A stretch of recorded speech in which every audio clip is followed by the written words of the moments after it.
Hello, my name's Anya, and today I'm going to be talking about the Instagram strategy I have for Oreo. Let's start with the first thing. So Oreo has an important presence on Instagram. It actually owns multiple accounts to be able to present to its different audiences. As you can see in both the video and the picture here, the brand has a specific Instagram account for the different countries they sell their products in.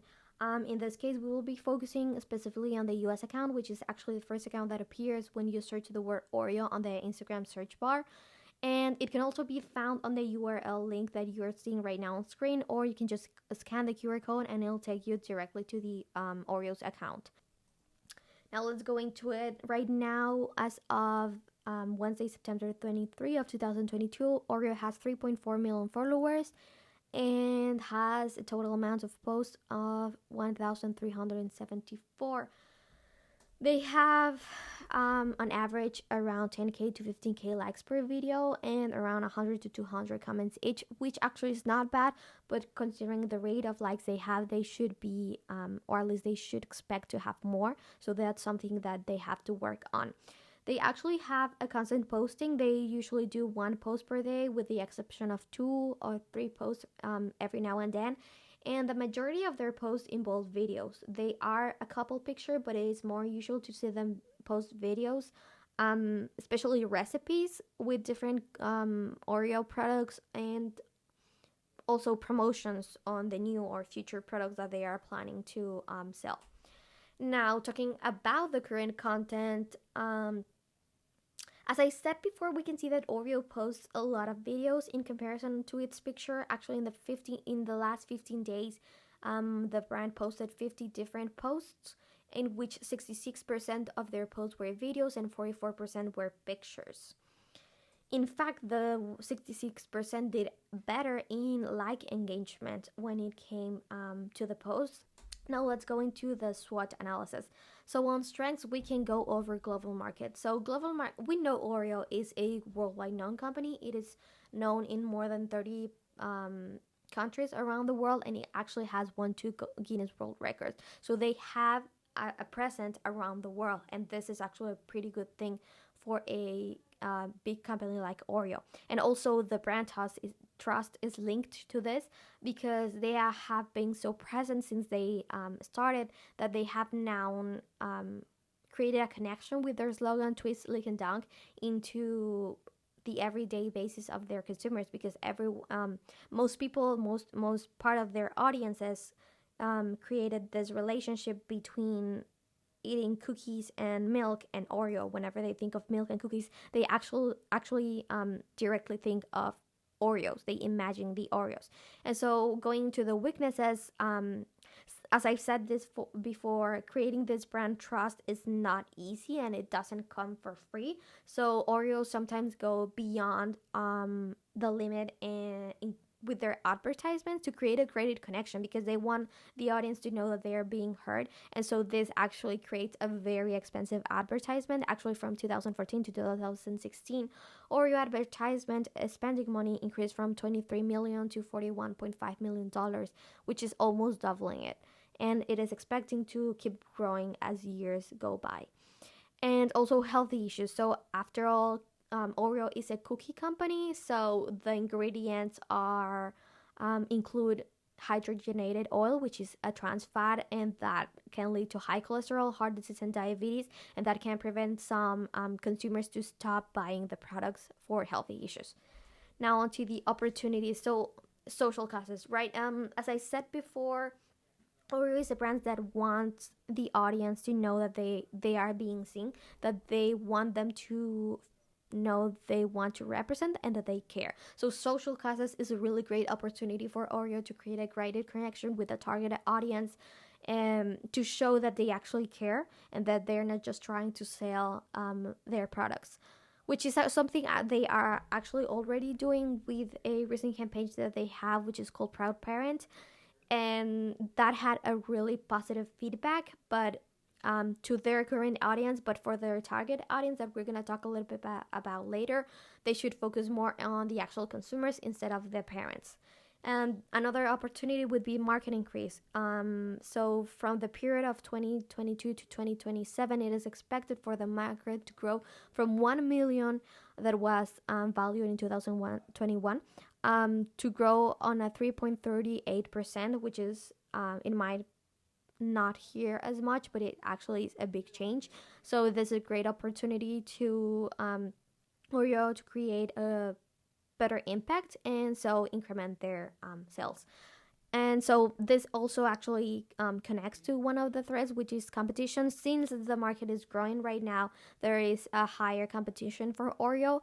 And not only that, but right now with all the vegan trends going on, people might want to stop consuming big brands like Oreo and instead go to their local markets or local supermarkets and buy more vegan and more healthy cookies.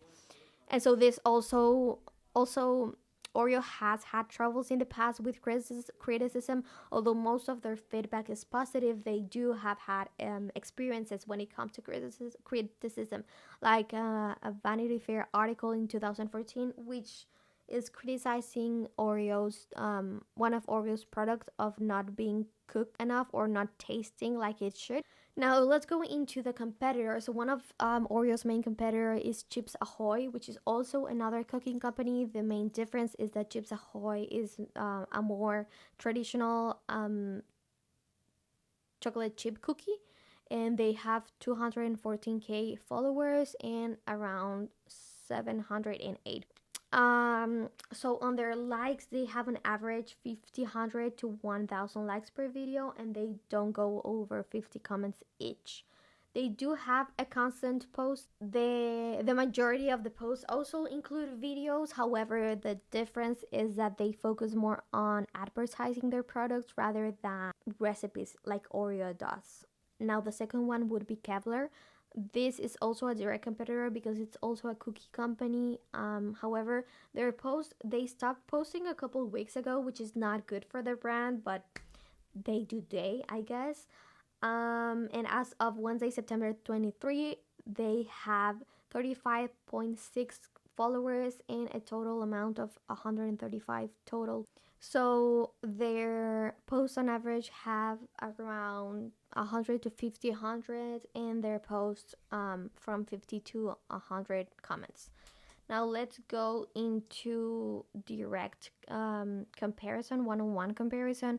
So I chose this post because the three of them are recipes, and so the three of them show the brand's products implemented into a recipe.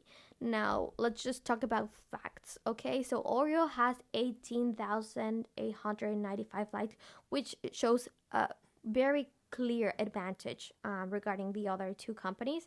Kepler has 225 likes, and then Chips Ahoy have 943 likes.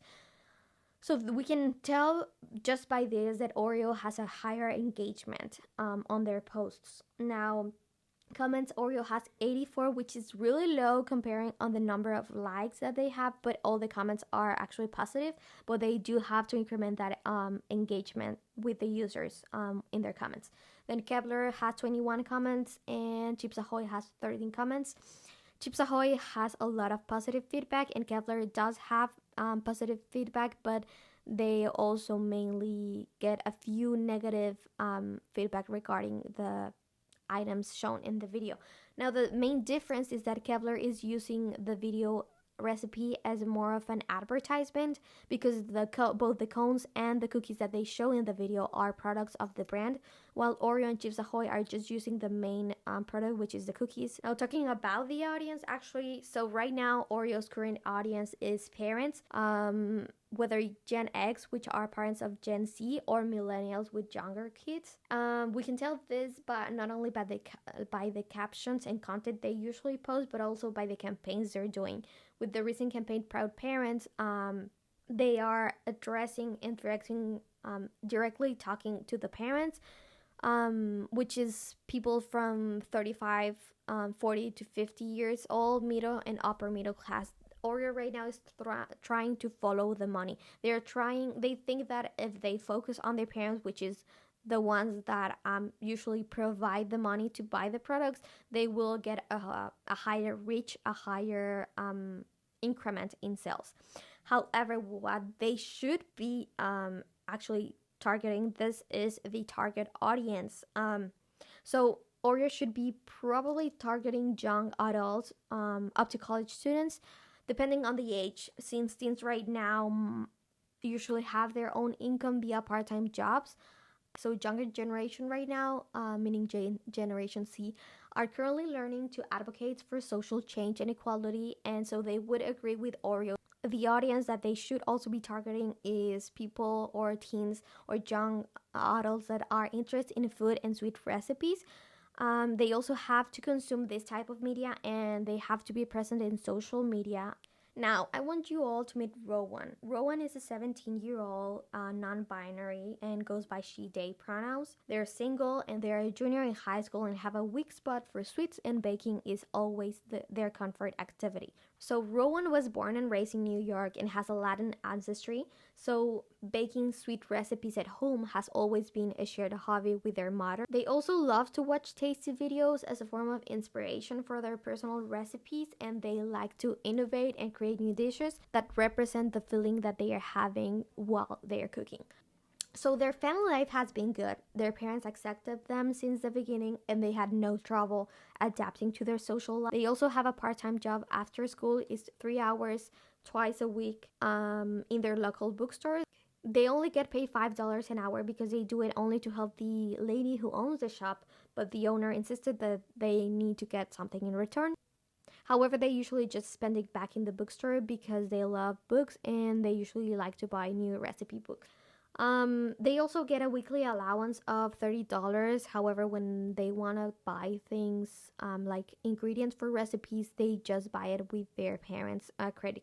They are hoping to get into NYU on early admission next year into the political science program, and they actually have a constant use of social media. They think that people should not be criticized on base of who they are or what they like, and so they actually have a social media account, social justice awareness.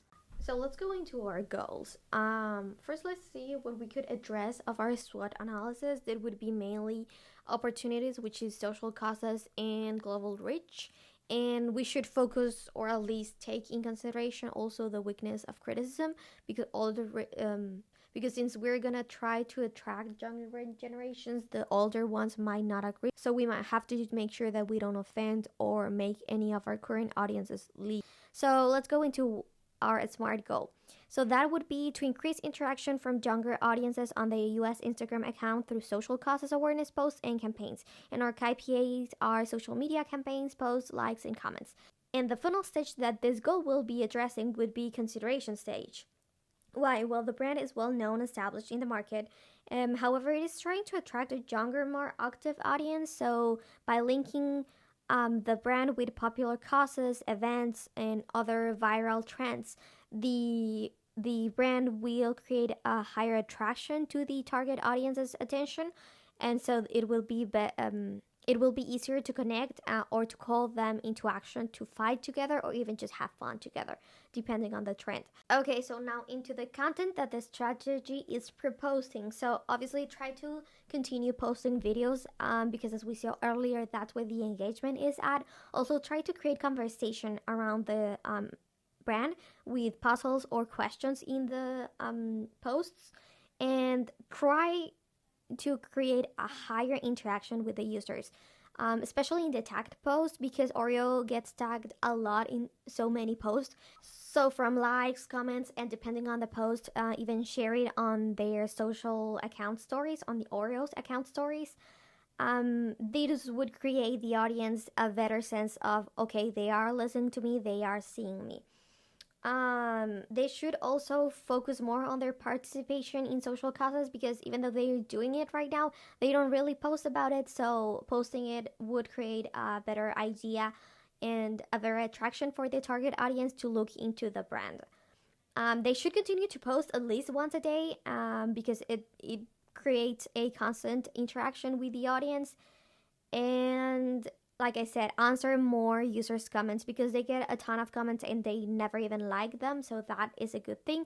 And just going over the hashtags that have a good amount of interaction right now is the hashtag OREO, hashtag dessert, and hashtag LGBTQ, which they should be promoting more since they are active in the social cause.